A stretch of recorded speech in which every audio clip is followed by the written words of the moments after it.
Welcome everybody, welcome to the fourth and final Q&A session as part of STRI Research 2020. I hope you've enjoyed the 4 weeks of video content, all the diverse range of topics we've covered, going right the way across from integrated turf management, water management, through to topsoil and how we produce growing media. And there's been a huge range of different talks and presenters that we've had on. I'm really pleased to say that we're joined by three special guests to join me on the show today. And what I'll do is I will just get each of them to introduce themselves. So let's start with our superstar guest, number one, and let's start with you, Neil. I thought you were going to say Tom. My name is Neil Stubley. I am head of court and horticulture at the All England Lawn Tennis Club, better probably known as the Championships Wimbledon. I've been here now 25 years and at the helm since 2012. Thank you very much for being able to join us this afternoon, Neil. Really appreciate it. And thank you very much for a really interesting video that you and Mark put together, all about the work that you guys do, research and how that sort of impacts not just you guys there at the All England Club, but also the lawn tennis as a whole. And if I could just ask my my other two guests who are joining us from the sunny, warm delight that is Bingley, West Yorkshire today. So if I could ask Tom and Sophie just to introduce themselves. Hi, I'm Sophie Olenik. I'm Senior Ecology and Environment Consultant in the Planning and Environment team here at STRI. And Tom Young, the Environment Systems Manager for STRI, working very closely with Sophie on anything green and water related. Cool, thank you. Thanks again, guys, for being able to join us today. It was a really fascinating, if not slightly damp. I did have to smile with irony as you were talking about planning and water management on a wet West Yorkshire day on a golf course where they were doing drainage works. But that was the point. It was absolutely perfectly timed. And so welcome to everyone that's joining the stream. Just as always, if you've got a question, just put it in the comments section. It'll pop up on screen here and we'll answer or do our best to answer it. We'll have a go at trying to answer pretty much any question you can throw our way, really. So don't be shy, don't be scared. We don't bite, not often anyway, and we're more than happy to tackle any question you throw at us. So welcome. And really just wanted to start off and just go around each of our guests today and just ask them the simple question: what does doing research and sort of using that information benefit the sort of for the topics that we've been talking about? So let's start off with Neil. For Neil, what does research mean to you? I just think it just stops people from resting on their laurels. It's very easy once you get into a routine that works for you to just stay in that routine and sort of keep yourself in almost like a little bubble. And I just think it's really important to keep trying to think and look outside the box and just make sure that, although you think you've got a great formula and you think you're doing the right thing, it's nice to actually see what other people are doing, test things that are out there on the market. And I think certainly for us, one of the real good things about certainly not doing the research ourselves is it just gives it that legitimacy of, if it's done independently, we don't really have an overarching effect on what the results are. The results are what they are, and we live and die by those. And some bits of research come out and you get really good conclusions. Sometimes you'll do some research on some different wetting agents or the effects of what different ions can achieve on the grass, and sometimes you can't find anything different out of them, and you just think, well, that's half the reason why. You don't always have to have something conclusive coming out of it. Sometimes it's inconclusive and it tells you just as much as before. Certainly, I think from a Wimbledon perspective, there's always the two strands, and we've always had those two sort of strands of what the betterment of the championships and the betterment of grass court tennis globally. And I think that's really exciting for us, is that I get involved in everything that we try and improve on what we do at Wimbledon, whether that be the grasses, the soils,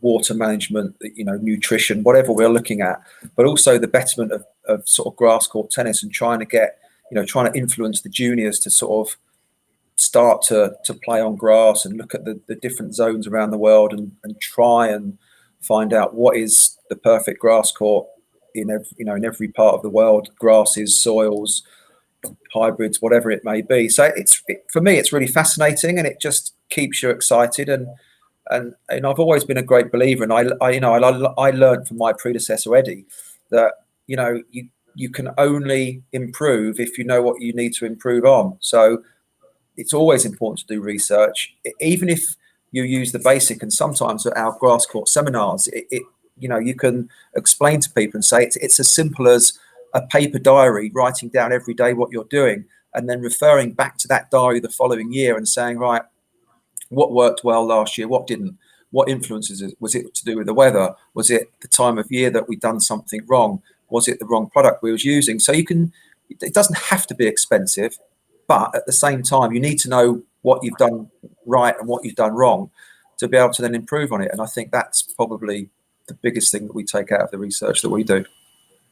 That's an excellent answer. Thank you very much, Neil. And I think kind of we know, sort of working with you guys, that the art and the skill of a grounds person has to go hand in hand with technical innovation and knowledge, and how to best deploy all of the new tools and technology, sometimes the old tools and technology, in the best possible way to keep turf in the best possible condition. Absolutely. And so Sophie and Tom, kind of from your perspective, obviously dealing very much with sort of synthesizing technical information from a sort of a planning, development, design point of view. How important do you feel is that technical and research and the science element of work and the role that we do here at STRI feeds into perhaps sort of the field and areas you get involved with?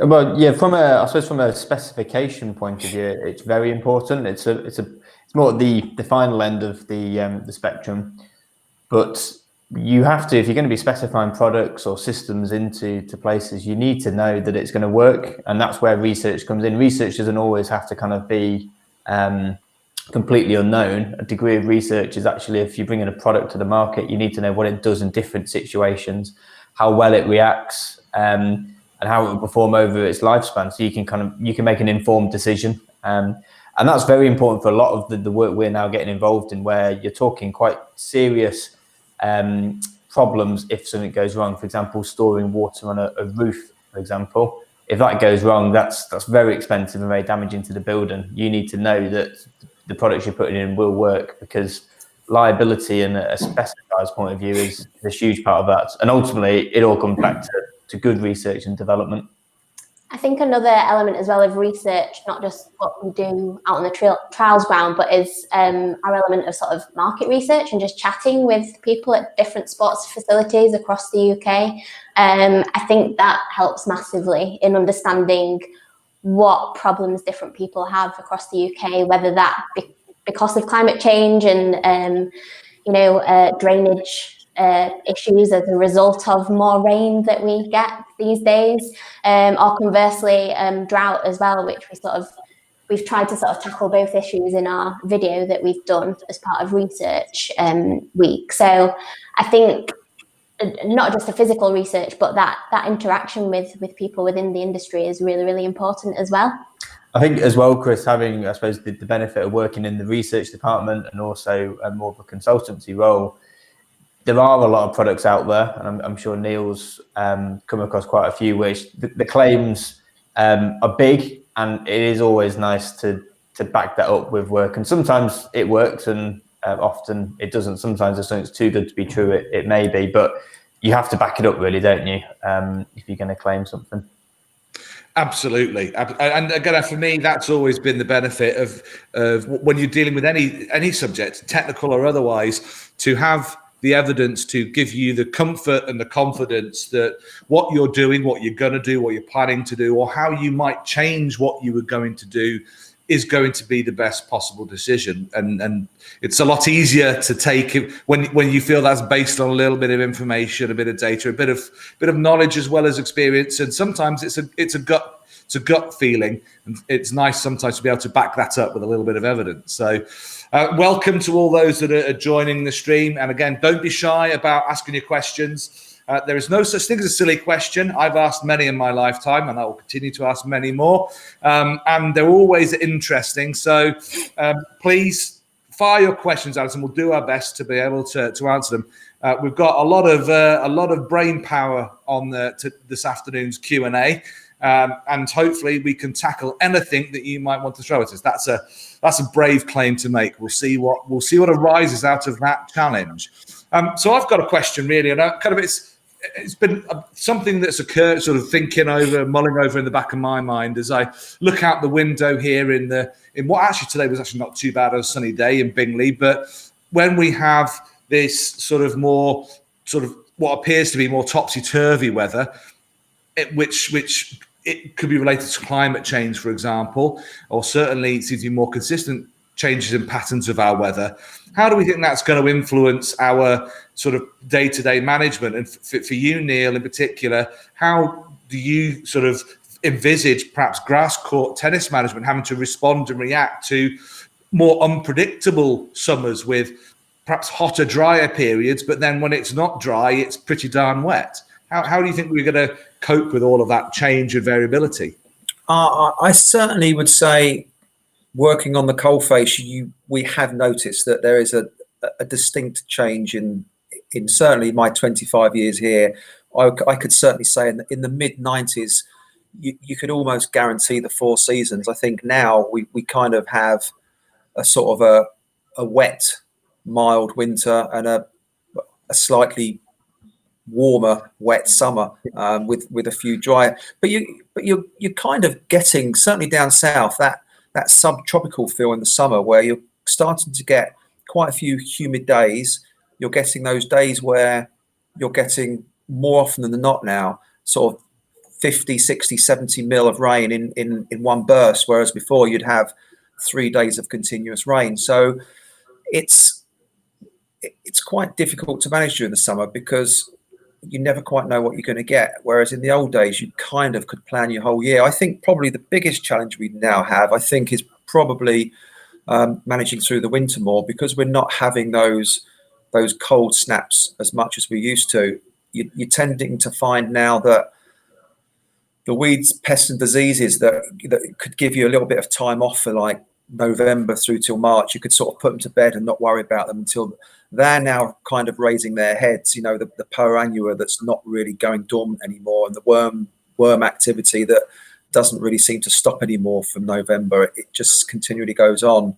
And I think that's one of the biggest challenges for us is now with the change in climate and the restriction in chemicals and the re-registering of stuff, and it's kind of gone full circle where you're kind of having to go back to cultural and mechanical ways of managing things. And for me, I quite like it because I think it's making the turf manager have to think again rather than reaching out for the bottle. And 30, 40 years ago, we had a bottle that could control pretty much anything, and now you're going back to having that skill. And again, the research comes in again, what works, what doesn't work in the different environments. But it's certainly becoming more challenging now with the weather patterns, and it's just having that flexibility within your own mind and within your own teams to be flexible with it and just kind of go with it and kind of work with it, really.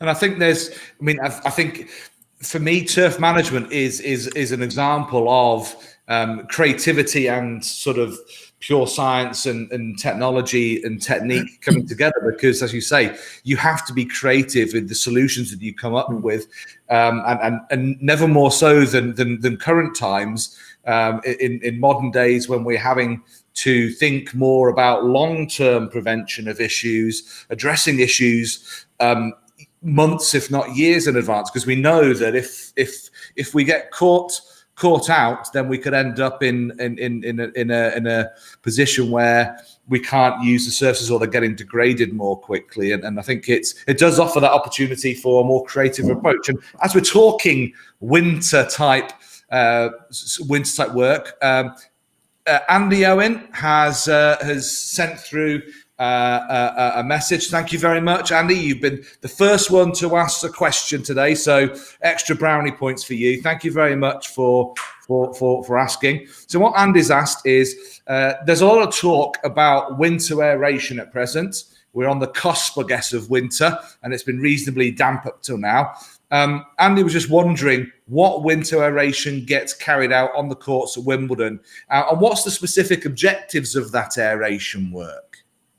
So I think one of the things that we always try and get across to people is, when you manage a grass court or a grass court venue, we're very bespoke on what we do. And sometimes the reason we do it is purely because it's a 2-week event, and most other tennis events, at sort of international standard, would only be a week. So one of the issues that we've always had is, and certainly winter aeration has probably been one of our biggest challenges, is that in the past, we've never really been able to do any substantial solid tining sort of after January, the sort of end of January, because we always tend to find that the clay soil tends to have a bit of a memory. And if we then start spiking through sort of into sort of February and early March, which in most places you'd be encouraging people to do, we tend to find, because we dry the courts out for so long, you tend to find that the clay seems to have that memory where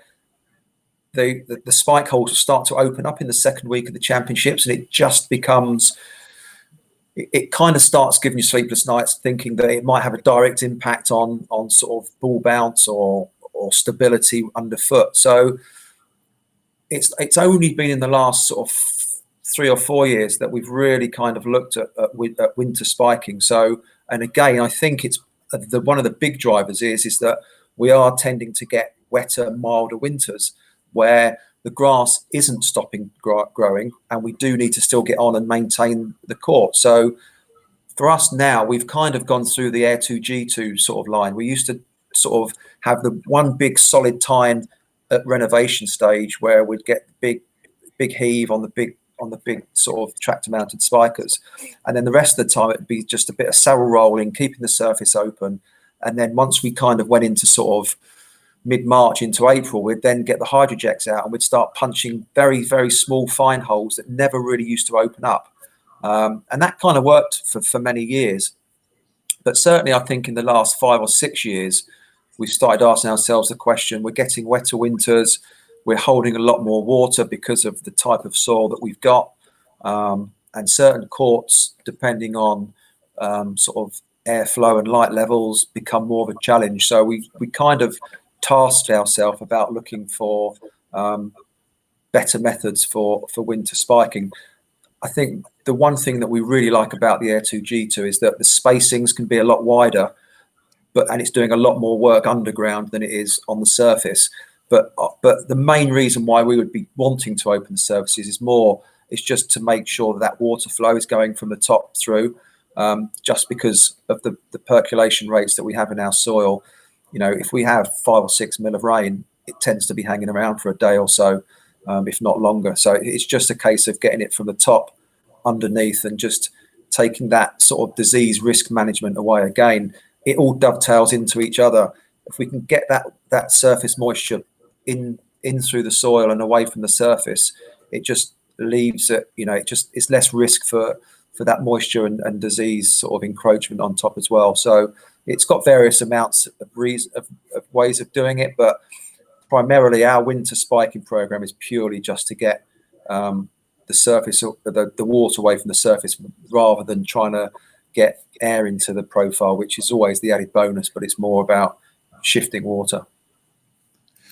Absolutely. I mean, in the Air 2 G2 and all those air injection bits of kit with your sort of clay loam soils, it's almost the optimum. If you get the soil conditions right, it's going to be crack central when it comes to creating those micro fissures. So I can really see how that's going to work wonders. Andy, that's a great question. Thank you very much for asking it, and for all the rest of you out there watching, don't be shy. Ask your questions away.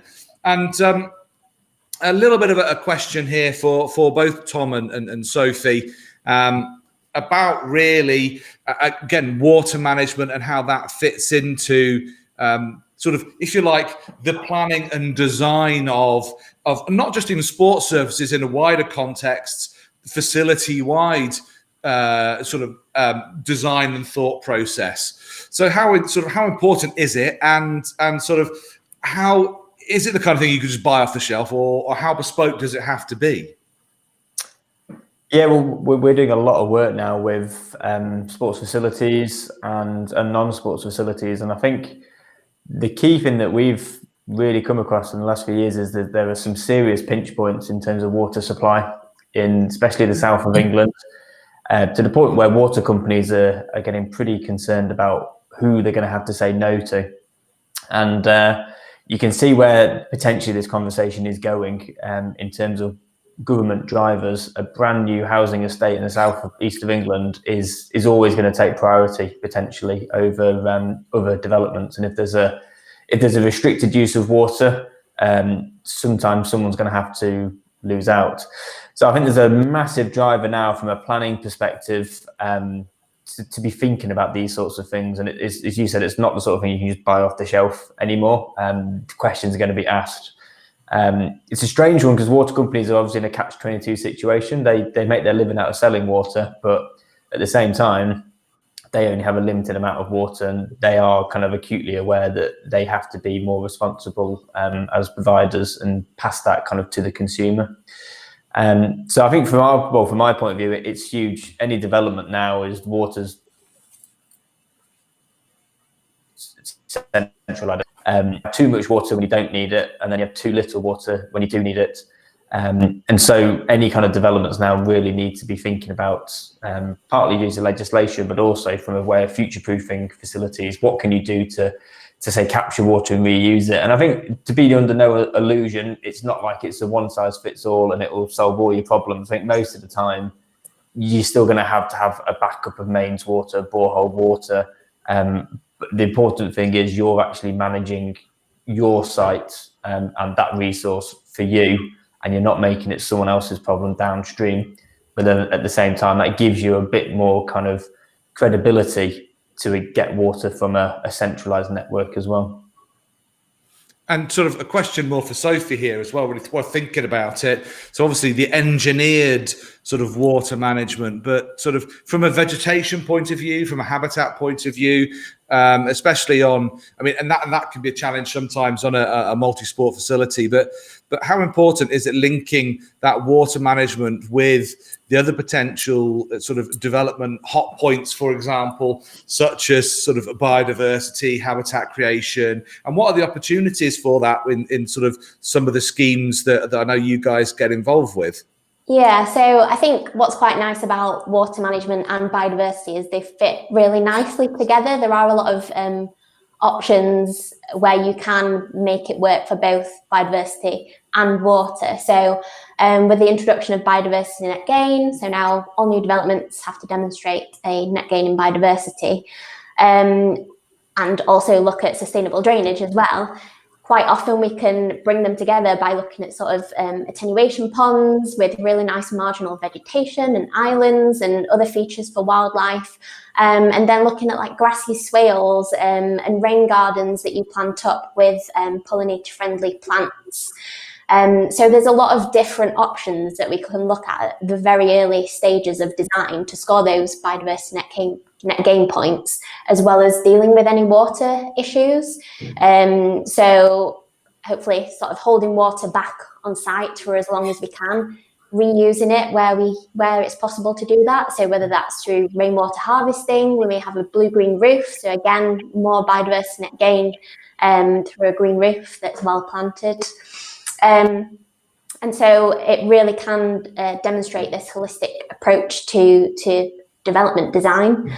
And this is what the UK, it's what the world is really moving towards. So we're seeing the introduction of local nature recovery strategies and national nature recovery strategy. So the sports world and the wider sort of development world as well has a real opportunity to feed into that and make sure that we sort of build more green spaces for the public. And make sure that they work from biodiversity, from social aspects, from water retention, attenuation point of view, and really tick all those boxes. Yeah, I think COVID has presented a really great opportunity for the kind of green space kind of areas, sports facilities, because it really highlighted the importance that these spaces kind of play for people's lives, be that municipal kind of sports facilities, actual golf courses, just through to parks. And I think there's a really big opportunity now, and there's a lot of bodies. We're involved with quite a few of them, and it's all kind of part of this green recovery strand, where there's hopefully going to be a lot of money and government support for this kind of way of thinking to keep these facilities open for a start, but actually improve them, make them great spaces for people to be in. So I think for our industry as a whole, it's a fantastic opportunity, and hopefully this movement carries on. And I guess it's, and this is an open question to anybody really, but I guess it's more, we've got to think in a broader perspective, I guess, about our sports facilities. I know I put my hand up. I'm a bit of a turf nerd at times. And we can get a little bit guilty about the grass, can't we? We focus on the grass, and sometimes we do tend to forget on the fact that it's a sports facility first and foremost, but all the other functions it can fulfill and the opportunities that occur on site. And I guess it's making sure we have a broad overview, a broad perspective of just what roles and functions all the other areas which aren't necessarily in play sports surfaces, and how they can give real net value, whether it's financial, operational, ecological or environmental or social. And I think it is easy to get a little tied up in the grass and the manicuring of it to get it as a sports surface. So yeah, I mean, it's fascinating to hear how, and I think across the board, we have to take that broader, more integrated view of how we look at sites and manage them and design them and develop them. And I guess that's important. I just had a question for Neil in terms of going back to kind of changing climates. I know, Neil, you obviously do a lot of work with tennis in other countries, warmer climates, the Mediterranean, Australia. Is there anything you've picked up on the way they manage grass surfaces out there that you feel are kind of more appropriate to the way you would manage the courts at Wimbledon now? No, I think the one thing that I've probably taken out of, certainly when I was in Australia earlier in the year and we was looking at the research for the warm season grasses, I think it doesn't matter where in the world you are. I think it's important that you are picking the right grasses for the right sport and making sure that, you know, certainly for us, we're always looking at the types of cultivars that will give us, you know, the drought tolerance and the wear tolerance. And then you're looking at the soils as well. So certainly I think it's probably slightly different in the warm season grass market, purely because I think they're more geared up for sort of being a bit more drought tolerant and being a little bit more hardier than certainly the sort of cooler season grasses. What we are kind of seeing certainly at Wimbledon now is that the rye grasses that we are using, they are becoming more stress points throughout the playing season because of the long dry spells that we get. And I think one of the things that's certainly in the back of our minds now is that at some point it might be the case that we start looking at more transitional zone rye grasses, you know, as we go further, you know, further into the future, because it just seems like that transition zone certainly just seems to be creeping up. That used to be kind of North Africa, that's now southern Spain, that is now sort of southern France, that now seems to be working its way through there as well. So again, we're very fortunate that we've got one of our pre-Wimbledon venues is in Mallorca, and we've been working with them since the first concept of that venue. We've worked with them as well, and we made the conscious effort there of putting in the transition zone ryegrass mix just because of where it is in the world, and sort of learning from how those grasses react, looking at their climate, and then measuring it against ours, and just seeing at what point do we need to start adding these into research. But I think it's certainly coming, and I think we can't ignore it, and we have to embrace all of these things, and sort of, you know, accept that this is where it's going, and we've kind of got a responsibility to make sure that we do the right thing. Certainly with our venue that we're upgrading at Rains Park, and we're putting the 16, you know, new grass court facility in there.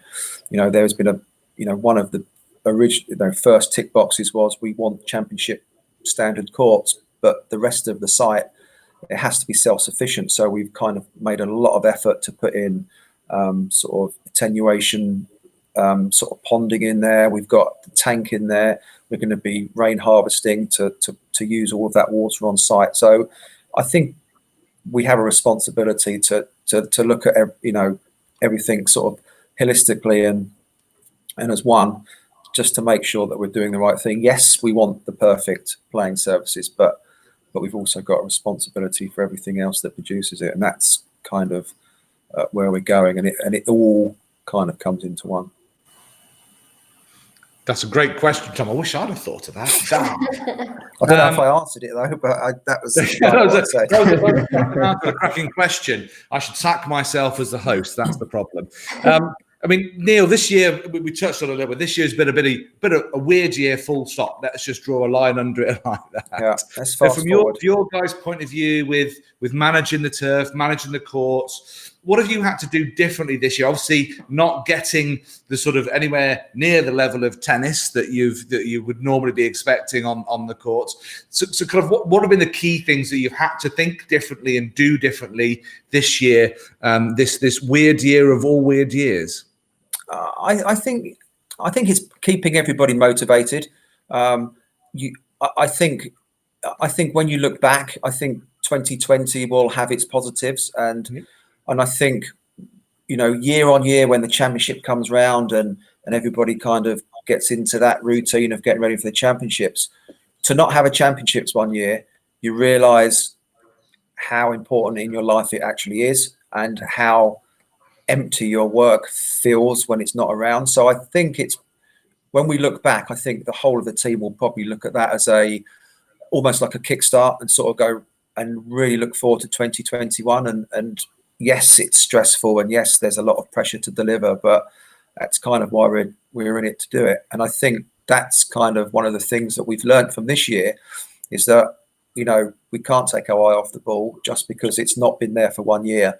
The renovation, you know, renovations at the end of the season are never about repairing the damage. It's about getting ready for next year. So whether we've had courts that have not been played on at all, or whether we've had courts that have had a lot more play than others, it doesn't really matter.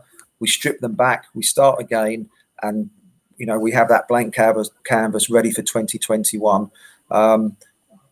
Everybody's reinvigorated and just can't wait for next year to come, and you know, those challenges that we never had this year will be back next year. But again, we've had time to play around with, you know, fertilizing programs. You know, you always kind of say to yourself, you know, what's the latest you can put a granular fertilizer down on a grass court where it's not sort of very active and it's kind of on its way down to the championships, because the last thing you want is lush green grass that's slippery.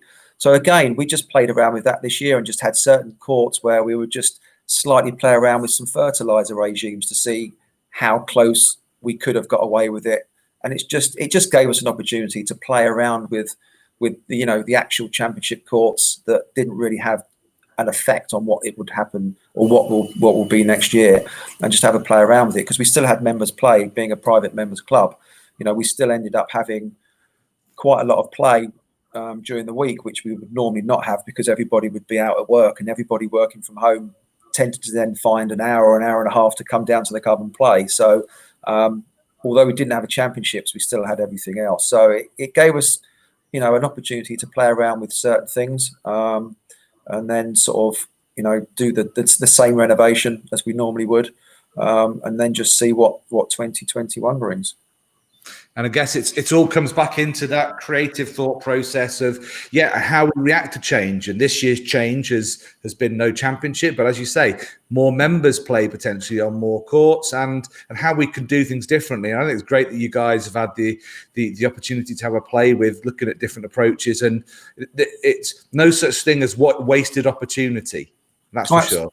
Absolutely not. And we've had a little play around. We've noted things. We've not tweaked anything too much. It's just, if we was to fertilize 3 days later, what effect would that have, if any? So it was a nice, and again, because we're doing our own on-site sort of research and testing, it just kept everybody keen and doing the clegg hammering and doing some sliding on it, and just sort of playing around with it ourselves, really. So yeah, it's interesting stuff. Helps maintain focus, that's for sure.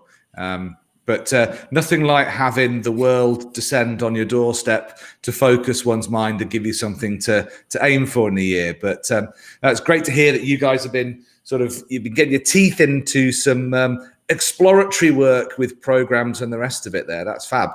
We've got a question coming from Glenn Stone.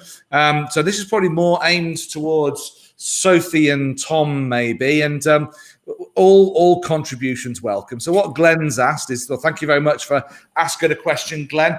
Really appreciate it. Have you found people are more interested in becoming GEO certified? So that's going through the process to demonstrate, to show that golf clubs and sports facilities are environmentally aware and sustainable and embracing sustainability. I guess open question, but Sophie, perhaps have you seen any greater uptake, or what's been your perception when you've been talking to people about the need, the impetus, the will, and the kind of the value of this type of certification scheme, but also just being more aware of environmental, ecological, and sustainability issues? Yeah, absolutely. Hi, Glenn. Great profile picture. Lovely. I would definitely say that I found people are more interested in applying to be GEO certified, or at least just GEO on course. I think GEO streamlined the application process a year or so ago, which sort of prompted more people to apply for it.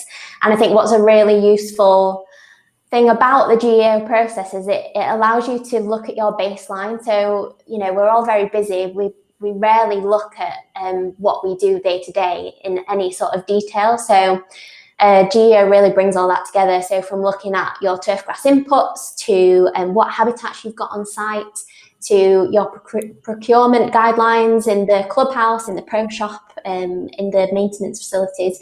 And it just brings all that together, and you can really look at it and think, wow, where can we make improvements and make things better to make us a more sustainable golf club? So I think that's one of the main benefits, and why a lot of people are signing up to GEO, is to understand that, so that they can make those improvements and sort of monitor year on year and say, hey, look, back in 2015 or whatever, we were applying this much, or we were spending this much on plastic bags in the pro shop, or something like that.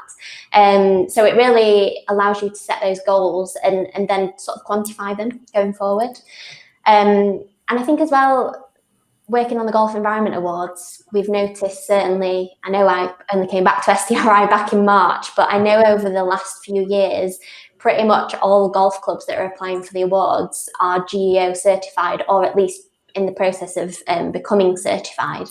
So again, it shows that commitment within the industry to improve their environmental practices and have that better awareness of the sort of the responsibility that golf has to manage correctly for biodiversity and for the environment. So yes, Glenn, is the answer, long answer to your question. And I think it's a really great thing. And Sophie, you just sort of 10 out of 10, you certainly beat me in the how best to describe GEO certification in a very simple way. I waffled it, but that was an excellent answer. Well, thank you very much, Sophie, for clarifying that. And I think sort of the sustainability message is one, 2020, it's the year that it's been, but sustainability, environmental issues, ecological works have all needed to go on, and the natural world hasn't stopped. And to be able to sort of refocus some of our efforts and on the challenges that we're going to face now and in the future, I think is really important. And sort of this is a question for Tom, really, kind of leading on from that and the sustainability message and the sort of the environmental and ecological footprint message. From a water point of view, and I know you've been leading a project as part of the Golf Course 2030 initiative on water management. What would you say from your point of view over the work that you've done this year, sort of again with that sustainability message in mind? What would you say would be the key points that have come out of that work on how sort of golf courses are thinking and should be thinking and about water and making themselves more resilient? Yeah, so focusing just on golf, I think one of the positive things I'll take from the project is speaking to courses which I wasn't aware they were doing so many really cool things. There's some absolutely fantastic examples out there, and part of the project is collecting all these examples together to say, look, if these guys can do it, so potentially can you. So there's hundreds of examples out there, people doing great things, and I think that's one thing I think greenkeepers and turf managers in general don't get enough credit for, is they are land managers. They observe the seasons, they have to react to the weather, they're putting inputs in, and you have to be on the ball, and if you're not, it's going to bite you. And water is just one part of all those resources. I think maybe on a more of a negative note, one of the things the project has highlighted is that a lot of golf courses and sports facilities are also actually quite vulnerable, reliant on mains water, potentially reliant on boreholes, which the licensing may change in the future. And I think it's one thing that hopefully the last couple of summers, 2018, 2020, has been a bit of a wake-up call that actually we have a duty as an industry to be seen to be doing a lot better, but also from a self-preservation point of view. Without water, there's probably a good chance that a lot of these facilities maybe are going to struggle in the future, a reliable source of water. And there's plenty of ways. It's not just about providing water, it's also about reducing water use. A lot of what Neil was talking about was really good in terms of that transitional zone is coming, and there's plenty of ways you can do to actually make your turf in the first place more resilient, less water hungry.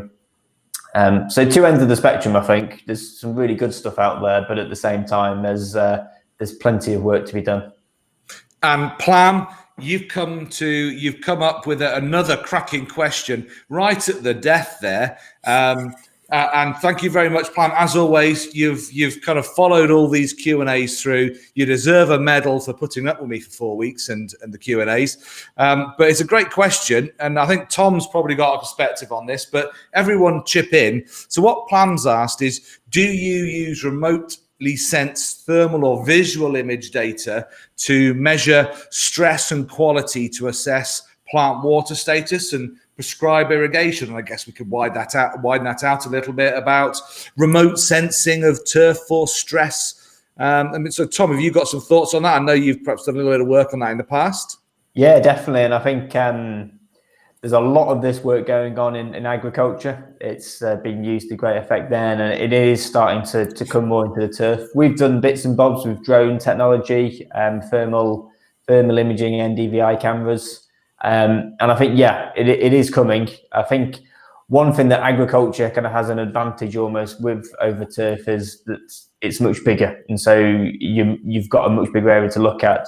The whole point of a turf manager's role, or one of the roles of it, is to literally walk the fields, so to speak. So it's, you have much more kind of eyes to the ground. And unfortunately, I think fortunately in some cases, the human eye is actually a fantastic tool that you can't actually replace with any kind of technology at the moment. You can use things to help aid decisions, but I think still the turf manager's role is it's still that human element, which I think you can't fully take away.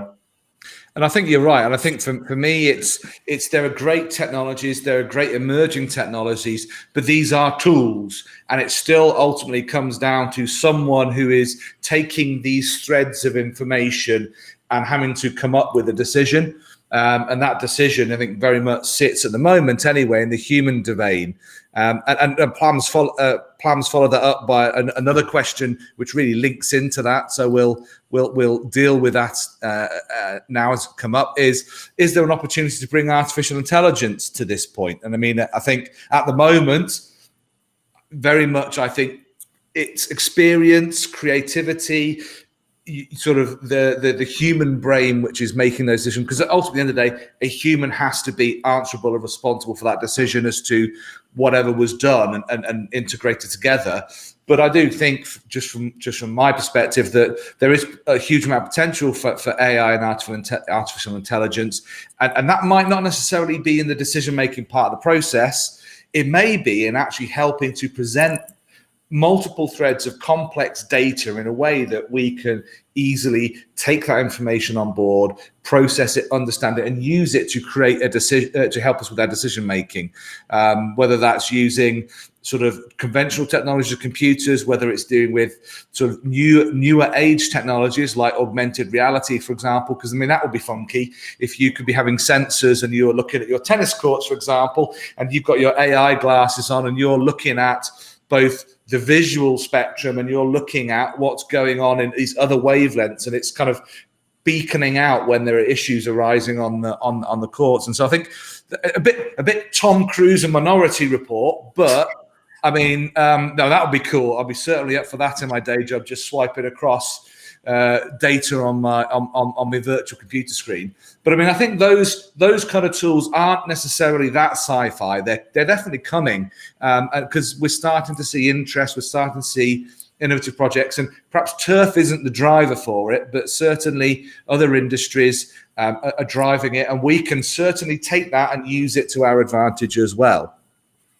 Yeah, I think some of those sort of AI type things are very good for sort of early warning signalers, and I think once they start flagging that, you know, that plants are becoming, you know, you're coming into the sort of the lower stress zone, it just makes the turf manager then mindful that you've got to start managing things. And again, I think it probably helps with things like, you know, the irrigation programs that, you know, ideally having a certain time when you're putting the water down, you know, measuring the type of soil that you've got, your percolation rates, you know, the times of day when you can, because, you know, some people like ourselves, we're fortunate that we can irrigate at midnight and get the best from putting down 2 mil of rain. Whereas, you know, some other places on these, you know, some cricket and tennis clubs that can't afford, you know, automated irrigation that are having to water after play at 7 o'clock at night, where the evapotranspiration is still a little bit higher.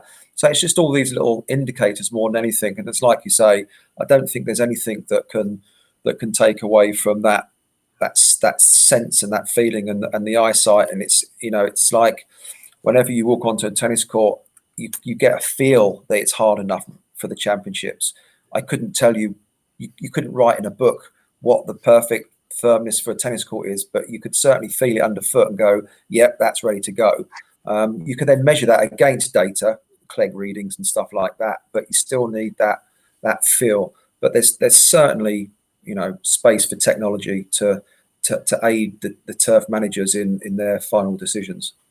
I think that's the key, isn't it? Sorry, Christian, I was just going to say they are more an aid.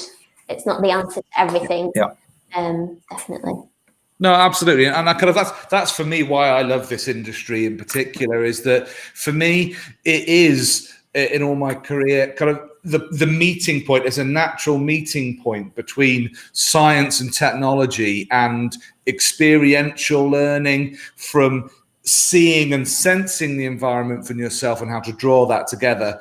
And at the same point, the human brain is a tremendous computer at being able to take a lot of complex information and sort of think about how and predict how it's going to change. And the more tools, the more technology we can bring that will help with that job. But as I say, I think it's in the turf industry, I think in particular, which is slightly unique in how we do things, because we're dealing with biology, because we're dealing with Mother Nature, and we're looking at that from the scientific lens often. that intersection where that all comes together, that's where you can do creative turf management, is kind of how I think about it. And I'm getting a bit excited there. So, but we'll have one final question, I think, from Gary Smith here, and I think this is very much aimed maybe towards a Tom or a Sophie. In fact, actually, Gary said Sophie. So, Sophie, it is your question. Let's what Gary said. Thank you very much for your question, Gary.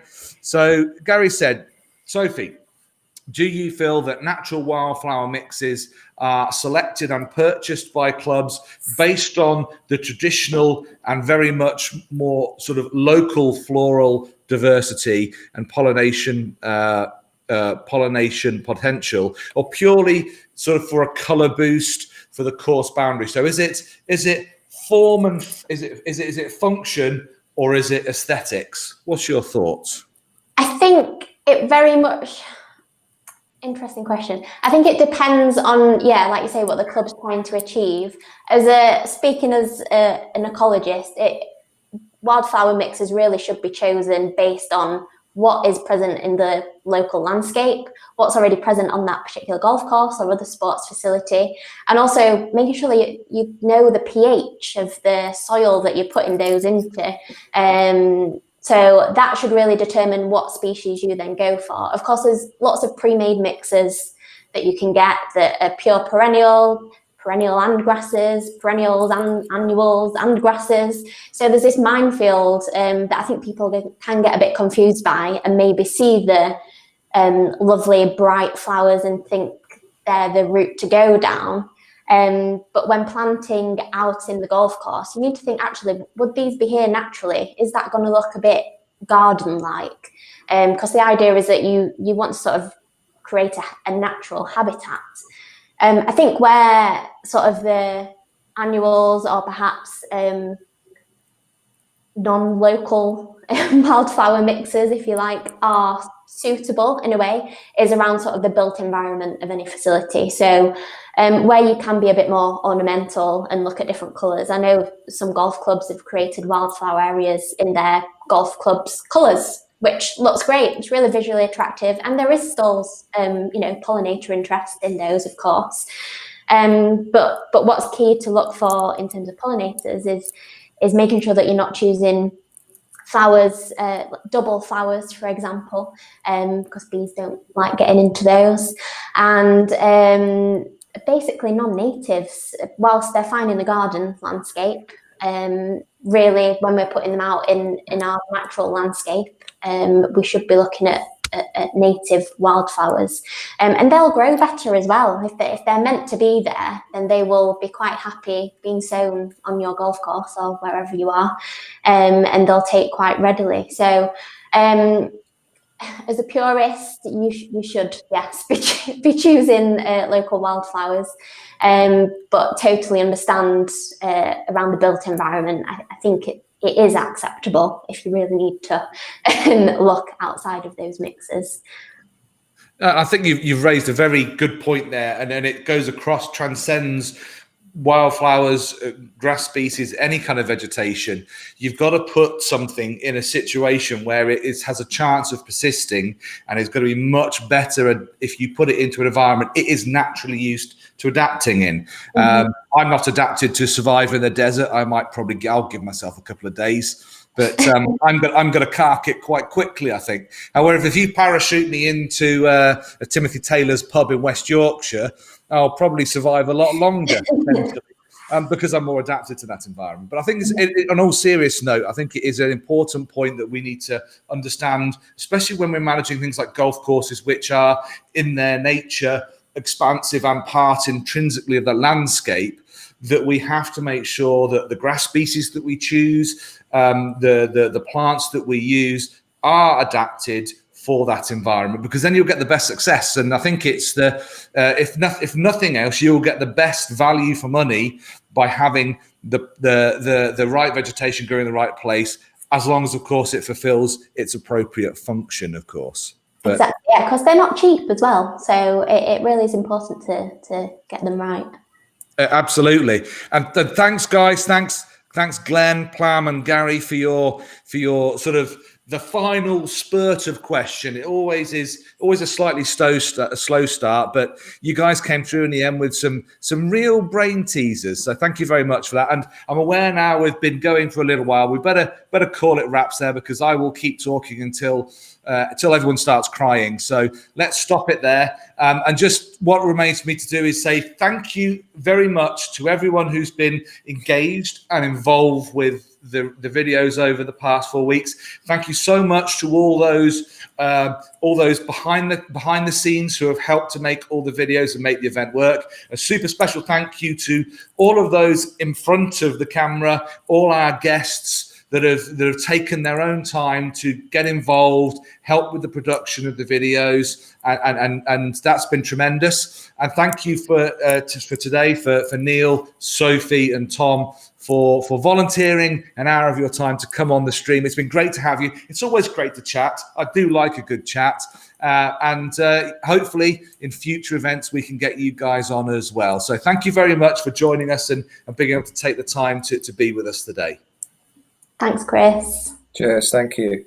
All right, guys. Well, we'll say Auf Wiedersehen for now from the Q&A, and I look forward to perhaps doing more of these Q&As in the future when we run future events. And until then, keep safe, and we'll catch up soon. So bye for now, and see you all soon.